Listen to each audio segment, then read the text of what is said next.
오늘 우리에게 주신 하나님 말씀은 요한계시록 10장 1절에서 3절입니다. 신약성경 요한계시록 10장 1절에서 3절까지 말씀입니다. 같이 읽겠습니다.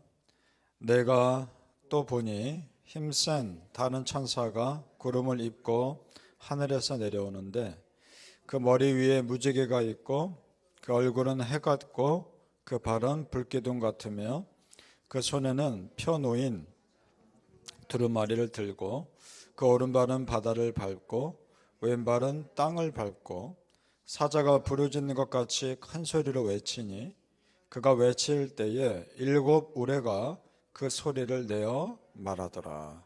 아멘. 오늘 새벽 예배하신 하나님의 은혜가 우리 성도님들께 함께 하시기를 예수님의 이름으로 축복합니다. 아멘. 자, 오늘 말씀은 6째 나팔 재앙과 7째 나팔 재앙 사이에 일어난 일입니다. 지금까지와는 사뭇 다른 천사가 등장하죠.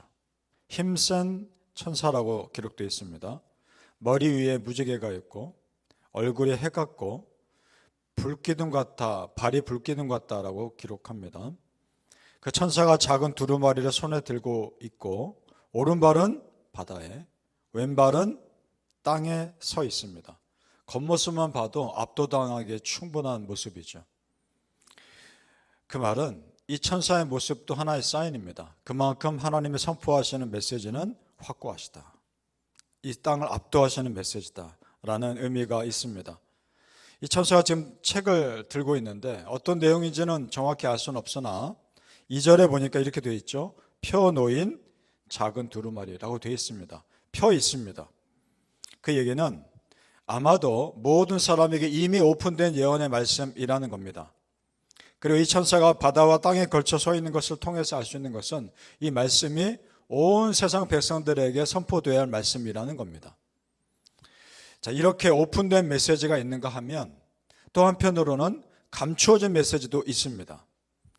그 힘센 천사가 배경을 말하면 이렇습니다. 그 힘센 천사가 큰 소리로 외치자 7 우레가 소리를 내어 말합니다.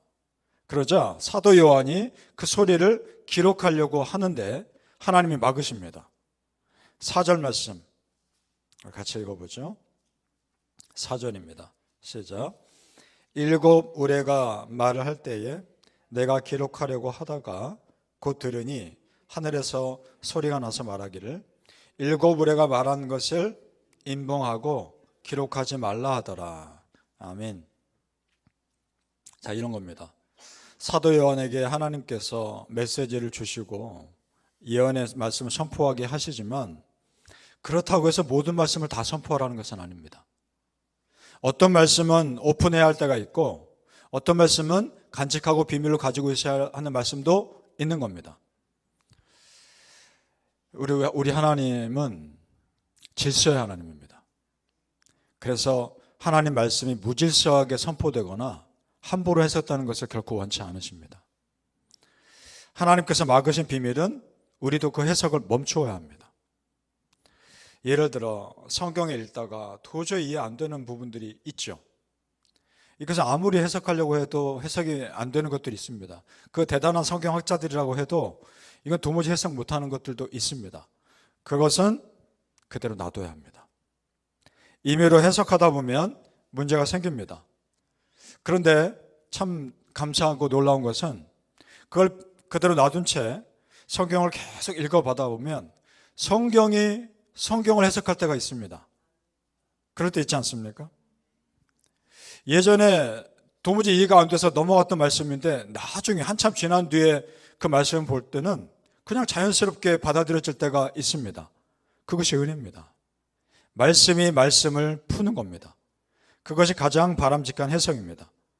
성경을 임의로 해석하려고 하기 때문에 이단이 생기는 것이고 사이비가 생기는 겁니다. 모르는 것은 모른 채 남겨두어야 합니다. 때가 되어 성령님이 특별한 은혜 주시면 이전에 알지 못했던 말씀의 은혜를 깨닫게 될 때가 올 것입니다. 믿습니까? 아멘. 그런 경험들이 있으실 겁니다. 설교 준비할 때도 사실 마찬가지입니다. 예전에 많이 읽었던 말씀이고 이전에 한번 설교했던 내용입니다. 그걸 또 다시 설교해야 될 때가 있을 거 아닙니까? 같은 본문을. 그러면 거의 비슷한 설교 내용이 나오는 게 맞지 않습니까? 그런데 전혀 다른 설교가 나온단 말입니다. 전혀 다른 관점에서 말씀을 보게 하시는 은혜가 있단 말입니다. 똑같은 본문인데 말씀의 은혜가 그동안 또 쌓이고 쌓이면서 이 말씀을 전혀 새롭게 볼 수 있는 은혜가 있단 말입니다. 그런 은혜가 우리 성도님들에게도 있으시길 축복합니다. 성도님들, 할 수 있는 한 우리에게 이미 주어진 성경 66권 읽고 또 읽으셔서 말씀이 말씀을 푸는 은혜를 경험하시길 축복합니다. 아멘. 하지만 성경 말씀 대할 때 참 조심할 것이 있습니다. 그것은 그 말씀에 더하거나 빼거나 하면 안 된다는 겁니다. 하나님 말씀은 있는 그대로 받아들이셔야 합니다. 이 말이 내 마음이 부담이 되건 그렇지 않건 상관없습니다. 하나님 말씀입니다. 그래서 그대로 받아들이는 겁니다. 또한 듣고 싶은 말씀만 드리려고 해서도 안 됩니다. 더 위험한 것, 가장 위험한 것은 나에게 부담되는 말씀이라고 해서 나에게 부담되지 않는 쪽으로 해석하는 겁니다. 그것이 가장 위험합니다. 구약시대 거짓 선지자들이 그랬죠. 하나님의 심판의 메시지가 이방인들뿐만 아니라 유대인들에게도 똑같이 임했던 말씀인데 그것을 이방인들에게만 적용합니다. 그것이 가장 위험한 겁니다. 그래서 베드로후서 1장 20절 21절에 먼저 알 것은 성경의 모든 예언은 사사로이 풀 것이 아니니 예언은 언제든지 사람의 뜻으로 낸 것이 아니요 오직 성령의 감동하심을 받은 사람들이 하나님께 받아 말한 것입니다. 아멘. 사사로이 풀 것이 아니라 말씀합니다. 자, 그렇습니다, 성도님들. 하나님 말씀을 말씀 그대로 받아들일 수 있는 순수함과 순종의 마음이 우리 모두에게 있으시기를 예수님의 이름으로 축복합니다. 아멘. 자, 이제 본격적으로 그 힘센 천사가 심판의 긴박성을 선포합니다. 그 두루마리를 들고 있는 천사가 선포하는 내용을 보죠. 6절로 먼저 가보시겠습니다. 6절 끝부분만 제가 읽겠습니다.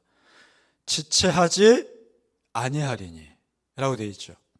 심판이 곧 임할 것이다 라고 선포합니다. 심판은 곧 임할 겁니다. 하나님의 시간에 하나님의 때에 임할 겁니다.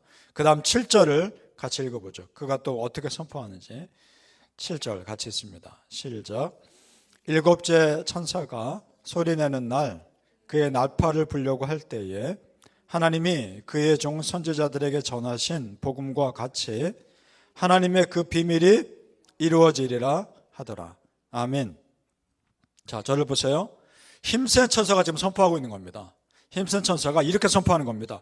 일곱째 천사가 소리내는 날, 나팔을 부는 날 하나님께서 하나님의 비밀이 이루어지리라라고 선포하고 있는 것이죠. 힘센 천사가 지금 그렇게 선포하고 있는 겁니다.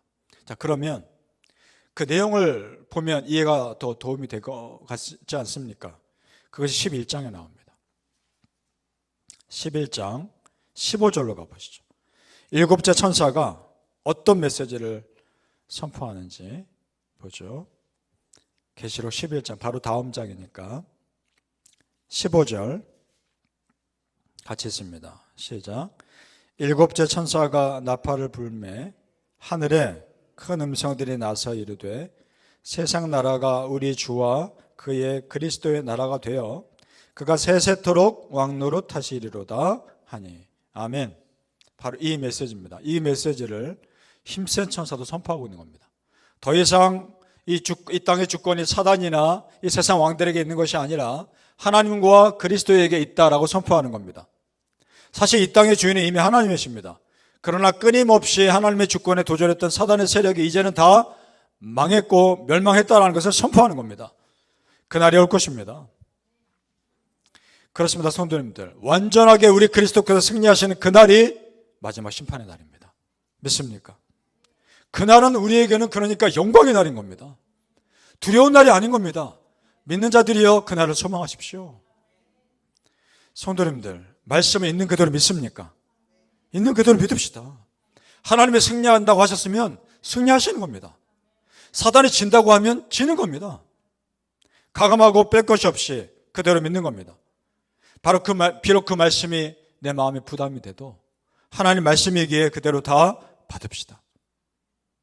그래서 오늘 말씀에도 사도 요한이 그 작은 두루마리를 받아서 먹는 장면이 나옵니다. 자, 10절 말씀 다시 계시록 10장으로 가셔서 10절 말씀 같이 읽죠. 시작. 내가 천사의 손에서 작은 두루마리를 갖다 먹어버리니 내 입에는 꿀같이 다나 먹은 후에는 내 배에서는 쓰게 되더라. 아멘. 입에는 꿀같이 달다. 말씀 자체를 받는 것은 너무나 귀하고 달콤하죠. 너무나 감사한 일이죠. 그런데 배에서 쓰다라는 말은 그 말씀이 심판과 진노의 메시지이기 때문에 부담된다는 겁니다. 하지만 하나님 말씀이기에 감사하며 순종하며 받는 겁니다. 그리고 그것이 쓴 말씀에도 우리에게 영의 양식입니다. 그래서 내 안에서 소화시켜야 하는 겁니다. 믿습니까? 사랑하는 성도님들, 매일매일 하나님 말씀 정말 가까이 하시고 그 말씀을 내 것으로 완전히 소화시키는 은혜를 매일매일 누리시기를 예수님의 이름으로 축복합니다. 아멘. 기도하겠습니다. 아버지 하나님, 하나님 말씀을 받아 먹는 은혜가 있게 하여 주시옵소서. 그 말씀이 내 입에서 달 때 단 그대로 삼켜 소화시키게 하시고 비록 내 배에서 쓰다 할지라도 비록 나에게 부담된다 할지라도 믿음으로 소화시키게 하여 주시옵소서. 그래서 부드러운 음식이든 딱딱한 음식이든 그 말씀이 어떤 식으로 나에게 다가오든 100% 아멘으로 받아들이게 하여 주시옵소서. 그래서 말씀의 사람들이 되게 하여 주시옵소서. 이 마지막 날 말씀이 내 삶의 기준 되게 하시고 절대로 흔들리지 않는 믿음의 사람들 되게 하여 주시옵소서. 마라나타 주 예수여 오시옵소서. 그날은 승리의 날이 될 것입니다. 그날은 영광의 날이 될 것입니다. 그날을 바라보는 우리 모든 믿음의 사람들 되게 하여 주시옵소서. 감사하며 예수님의 이름으로 기도합나이다. 아멘.